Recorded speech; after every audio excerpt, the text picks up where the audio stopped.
Oh shit, I almost fell down. Not the point. Sup, you chuckle folks? It's your boy Dark Raku here with a new what if, because why the fuck not? Because I think of what if every fucking day. Not really. But you know what? I'm gonna just go fucking do the what if. But yeah, so pretty much this what if is called what if Issei was betrayed, or not betrayed, was cheated. And, well, I mean, kind of betrayed, cheated, but not the point. But was actually becoming the villain of the story. So, what if he became the villain of the story? But yeah, why not? Well, went on to a villain arc, or was a reincarnation of villains, or I'll think of the title later. But for right now, let me just begin into this what if and let me shut the fuck up because I don't have that much time, and because I have mostly limited time and I have to be going to something. But yeah, I had more time if I didn't actually play Grand Cross. Well, mostly not Grand Cross. If I didn't just like stay in Grand Cross, right now talking to people and yeah, but not the point. I mean, I was also thinking of how to get more advanced summoning so I can actually get to my 500 goal, but not the point. But not the point. Let me just begin into this what if and let me shut the fuck up. So yeah, we begin into mostly one day passing by. Well, a day that was actually supposedly the death of a brown-haired boy.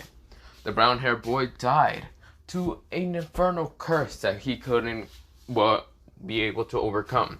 But not just a curse, some evil pieces. If you do not know what an evil piece is, well, it's things that mostly devils use to reincarnate humans to become their servant, also known as their slave. But yeah, the brown-haired boy died, not knowing that he will ever find true love.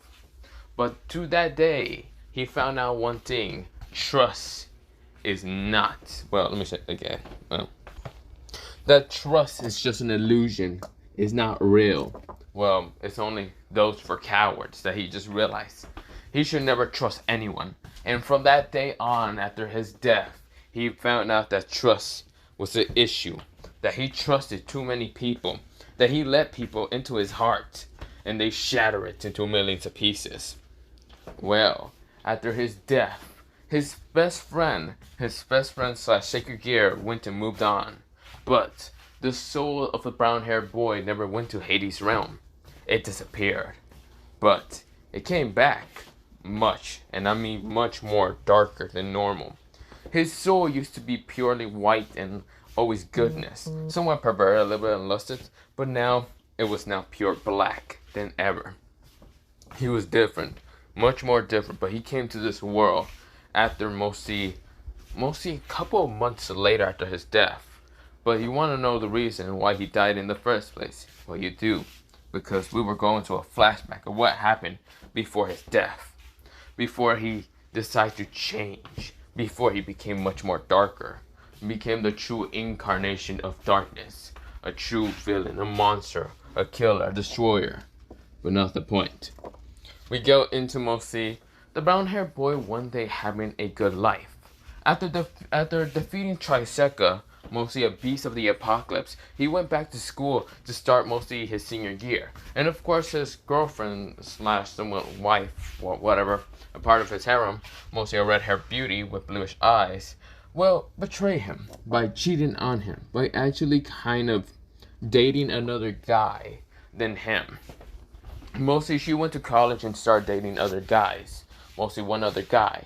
Of course, the brown-haired boy managed to find out after mostly, following a girl with blackish raven hair, and also having kind of magenta eyes.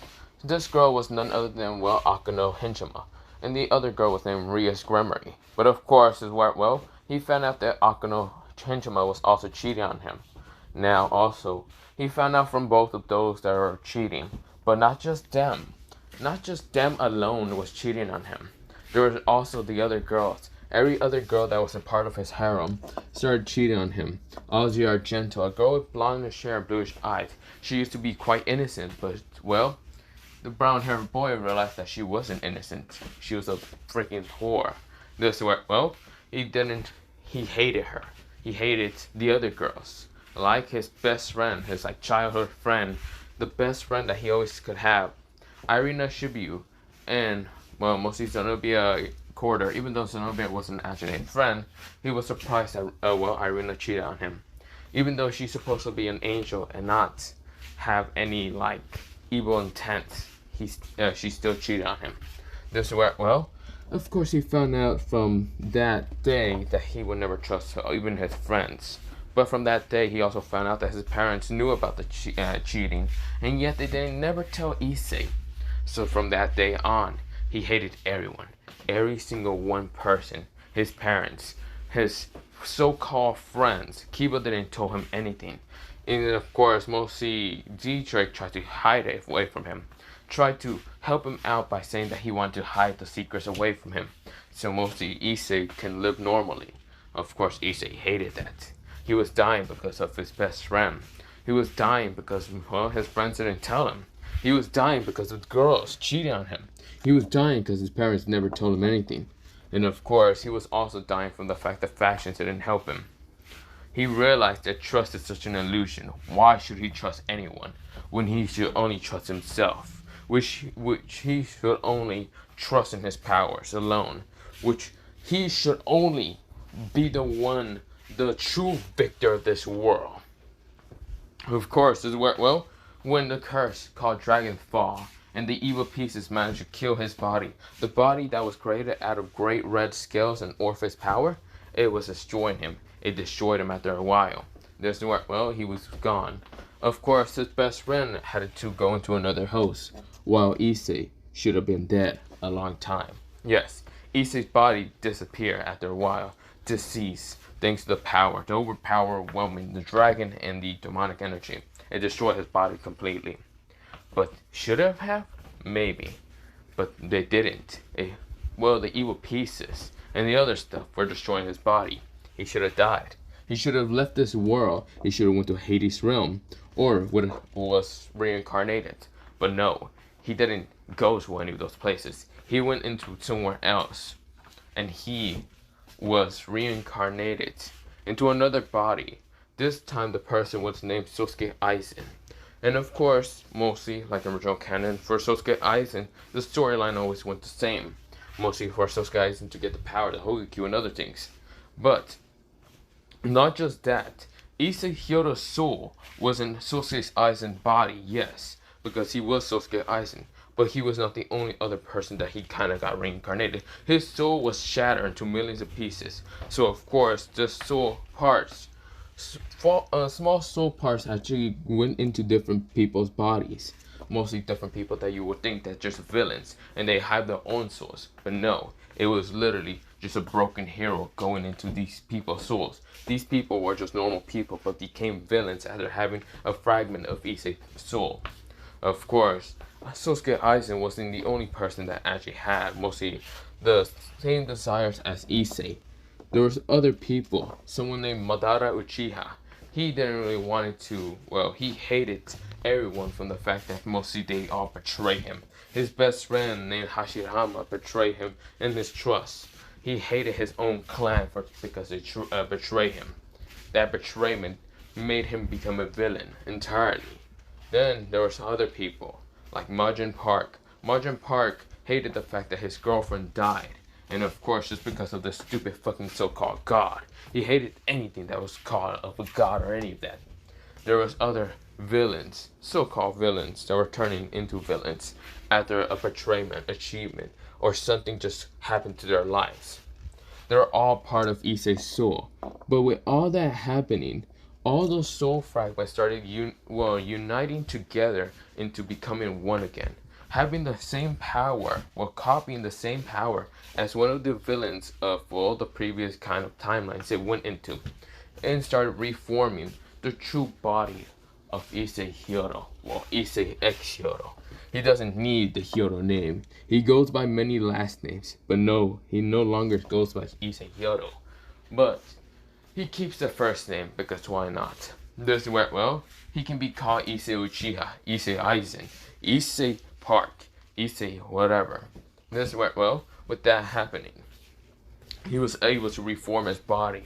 He had all the power, all the abilities, all the techniques of the different types of mostly fragment souls managed to copy or managed to kind of create over the different timelines, over those different people that he was actually reborn somewhat into. This where, well, he felt like his soul was back again, back to normal. His heart was still cold and was no longer fragile, but it was just completely cold and black. This where, well, he only had one thing in thought: revenge. He wanted everything to be destroyed and empty. He wanted to cause as much pain and chaos to those who betrayed him, to those who cheated on him, to those who didn't didn't trust him, didn't actually want his trust. Blah, blah, blah, blah. He wanted revenge entirely to everyone. And he will get that revenge. He will become the honored one, the true man to be ruling them all. He has the power. He truly has the power. He can rival Great Red. No, he can surpass Great Red. He can surpass anyone. He won't let anyone get in his way. He will make sure that he is a victor, that he is the one to rule them all, that he is a god, a true god. He will be called. He is the most evilish and cruelest bastard. So of course, the names that he needs to be found out to be called, he will be called something that should describe him the most: a true heavenly bastard, a heavenly demon, the true incarnation of what it means to be a heavenly demon. But not the point. We go into mostly him not actually appearing back into the world of DXD.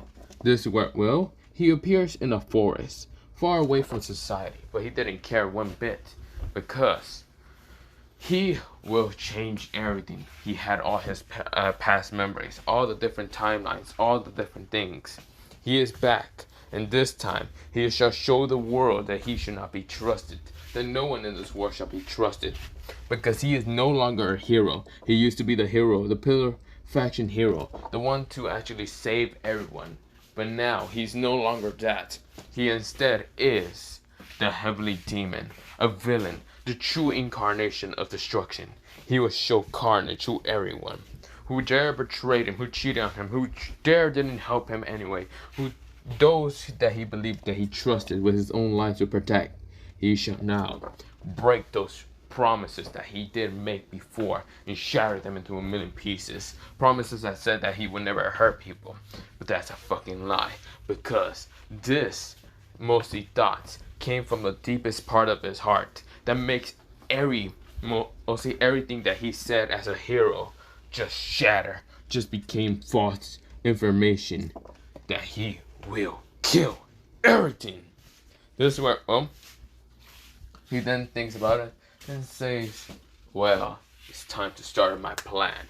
This is where, well, he disappeared after from being in the forest. He kind of appeared in the forest, but there was so much dark, malicious energy around him that no one would be able to sense him.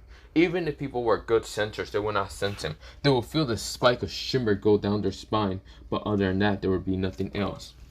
This is what, well, other than that, I will be leaving it off here for part 1 of this what if. Yes, I'll be leaving it off. Other than that, bye. So yeah, maybe I'll continue it on. Maybe this was just a one shot. But other than that, bye. So yeah.